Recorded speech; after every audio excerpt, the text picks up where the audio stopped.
오늘의 본문인 36장 1절은 말합니다. 유다의 요시야의 왕 아들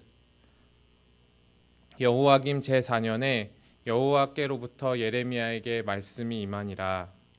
1절은 오늘의 사건의 때가 어느 때인지 알려줍니다. 여호야김 제4년. 혹시 성도님들 34장이 어느 왕인지 혹시 기억나시나요? 바로 시드기야 왕입니다.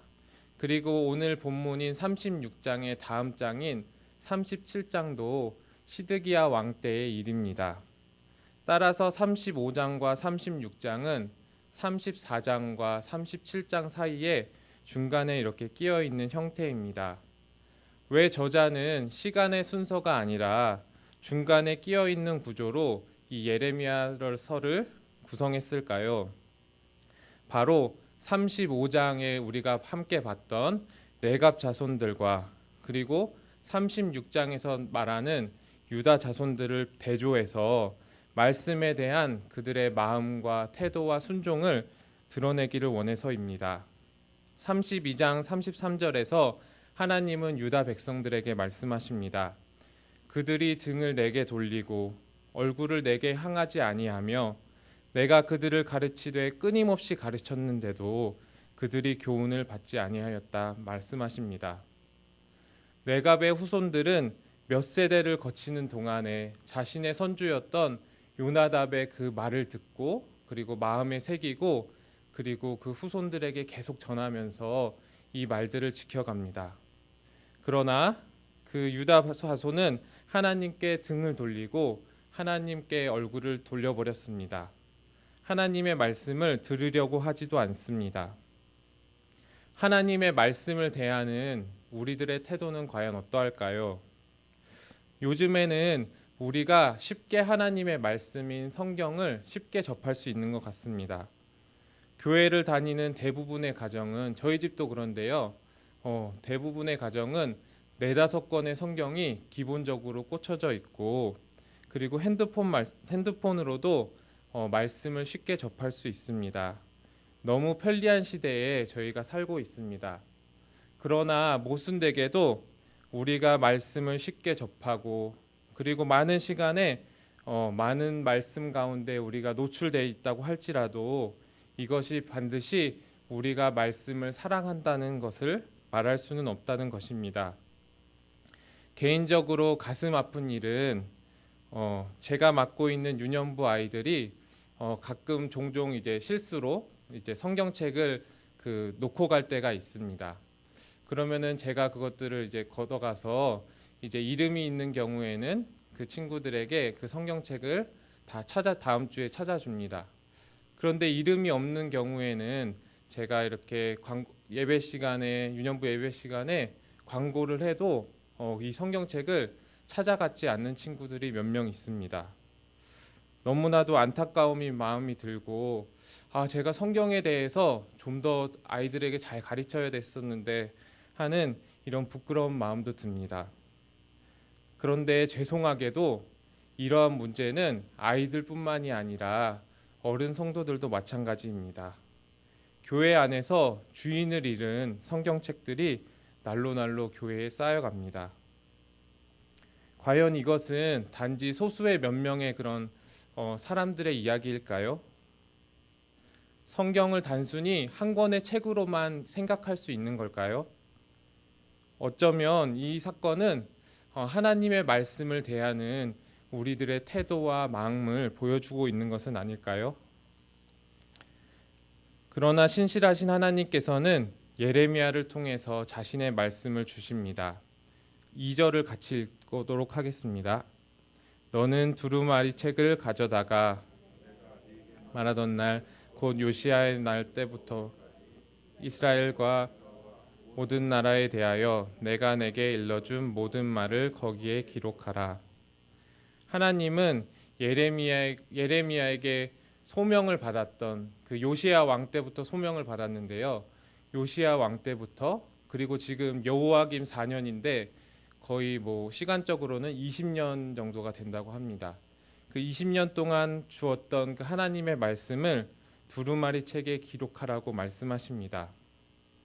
하나님은 지금 예레미야를 통해서 하나님의 말씀인 성경을 기록하고 계십니다.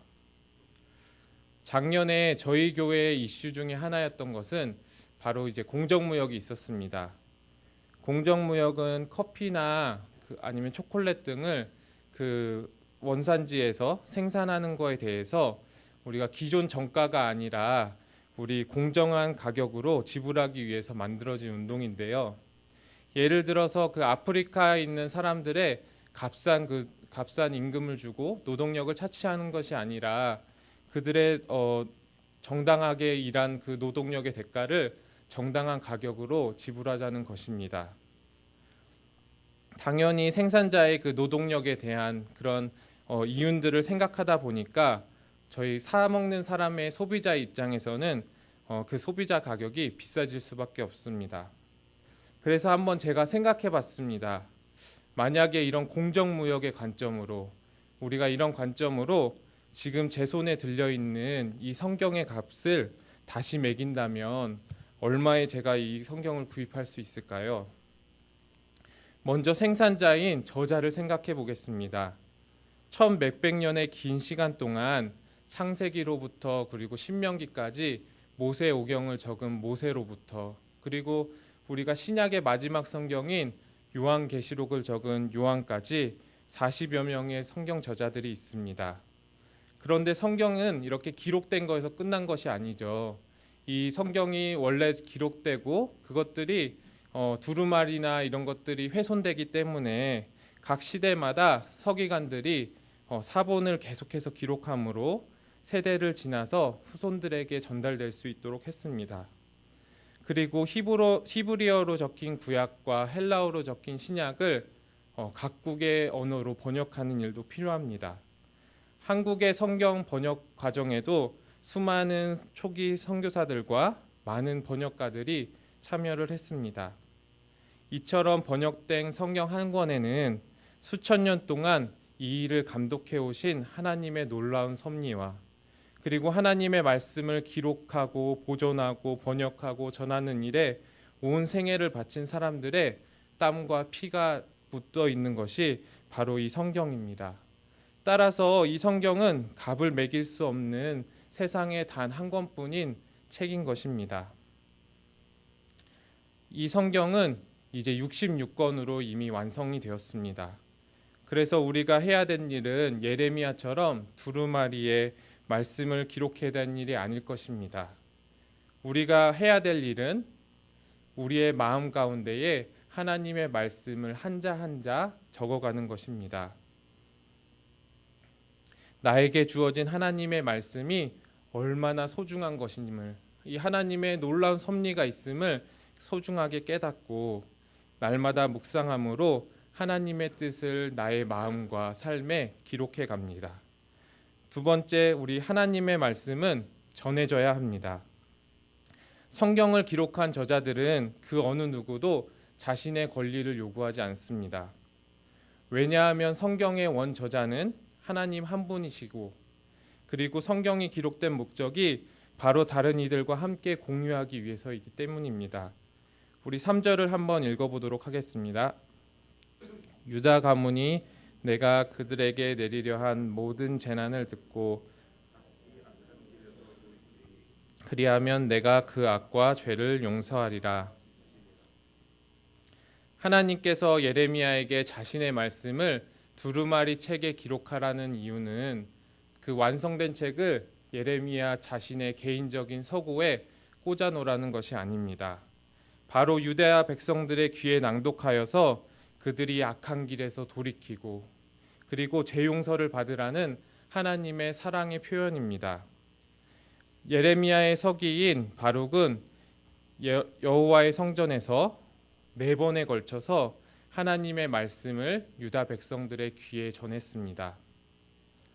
사랑하는 성도 여러분, 우리는 예레미야 시대와는 달리 성경을 통해서 하나님의 말씀을 직접 접할 수 있습니다.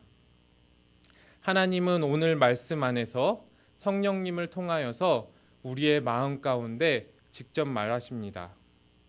그런데 이 은혜의 말씀이 단순히 나 개인이 가지고 있어야 할 개인의 소장용 말씀이 아닙니다. 나 개인을 위한 것일 뿐만이 아니라 우리 공동체를 향한 말씀입니다. 오늘 하나님께서 나에게 말씀하셨지만 나를 통해서 우리 가정에게 말씀하십니다. 나를 통해서 우리 목장과 교회에 말씀하십니다. 나를 통해서 이 세상을 향해서 말씀하십니다. 이스라엘 사람들은 금식을 위해서 예루살렘 성전에 모였지만 무엇이 문제인지 어떻게 해야 할지 몰랐습니다. 그런데 그들에게 하나님께서 예레미야를 통해서 말씀하신 것처럼 우리를 우리의 가정과 교회와 이 시대 가운데 하나님의 뜻을 알리고 사랑을 전하는 도구로 사용하십니다. 우리는 하나님을 모른 채 헤매이는 사람들의 귀에 하나님의 이 사랑의 편지를 들려줘야만 합니다. 말씀을 맺도록 하겠습니다. 여러분, 여러분에게 이 성경책은 얼마의 가치를 가지고 있습니까? 이 성경은 3만 원, 때론 4만 원 정가가 매겨져 있지만 각 사람에게 이 성경의 가치는 모두 다 상대적인 것입니다. 이 성경책을 사놓고서 한 번도 펴지 않고 책장에 꽂아놓은 사람이 있다면 그 사람에게는 이 성경책은 아무 의미가 없는 아무 값어치도 없는 성경책일 것입니다. 그런데 그 사람이 만약에 어느 날 그 성경을 꺼내서 성경을 펴서 그 안에서 발견하는 그 예수님을 만난다면, 그리고 그 영혼이 주님의 생명을 얻게 된다면 이 성경책의 가치는 그 무엇과도 바꿀 수 없는, 그의 인생의 무엇과도 바꿀 수 없는 어마어마한 보물이 됐고 소중한 가치를 가지고 있을 것입니다. 아무리 퍼내도 마르지 않는 그 샘물처럼 이 성경은 우리의 마음속에, 우리의 영혼 속에 하나님의 생수를 계속해서 공급하고 있습니다.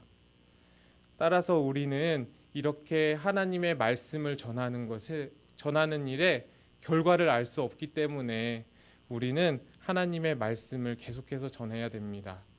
때로는 우리가 전한 그 말씀에 다른 사람들이 그냥 귓등으로 듣고 그냥 지나칠지라도 어떤 사람 어느 시간에는 하나님이 그들의 마음을 여시고 귀를 여시고 우리가 전한 그 하나님의 말씀이 그들의 마음에 심기도록 하실 것입니다. 우리가 아까 찬양했던 그 찬송가에는 이런 말이 있습니다. 후렴을 보면은 귀하고 귀하다 우리 어머니가 들려주시던 재미있게 듣던 말 이 책 중에 있으니 성경 심히 사랑합니다. 이렇게 돼 있습니다. 오늘 불렀던 이 찬송가의 고백처럼 우리가 하나님을 사랑하는 만큼 그분이 우리에게 주신 이 말씀을 사랑하면서 또 우리 부모님이 우리에게 들려주신 이 성경의 말씀을 나에게 이 주신 말씀을 그리고 우리 자녀들에게 전해주시는 이 향남의 매갑의 후손들이 되어지기를 예수님의 이름으로 축원하도록 하겠습니다. 아멘. 이 시간 우리 기도하도록 하겠습니다. 하나님 아버지, 이 시간 하나님의 은혜에 너무나도 감사합니다. 하나님, 이 책이 우리 앞에 있는 이 책이 어떤 과정을 거쳐서 어떤 사람들의 손을 통해서 수많은 그런 역사와 세월을 통해서 우리에게 전달되었는지 우리가 일일이 알 수는 없습니다. 그러나 하나님, 그 수천 년의 세월을 하나님께서 감독하시고 또한 하나님 수많은 사람들의 희생과 헌신과 땀과 피를 통하여서 아버지 전해진 이 성경을 아버지 우리가 심히 사랑하기를 소망합니다. 아버지, 이 말씀이 오늘 나에게 생수의 말씀같이 날마다 달고 오묘하고 때로는 하나님의 놀라우신 그런 은혜를 경험하는 소통의 창으로서 아버지, 이 말씀이 아버지 나에게 귀한 어떤 것으로도 바꿀 수 없는 보물이 되어지길 소망합니다. 그리고 내게 주어진 이 말씀을 우리의 가정과 우리의 정말 교회와 우리의 세상 가운데 전하는 우리들이 되어지길 소망합니다.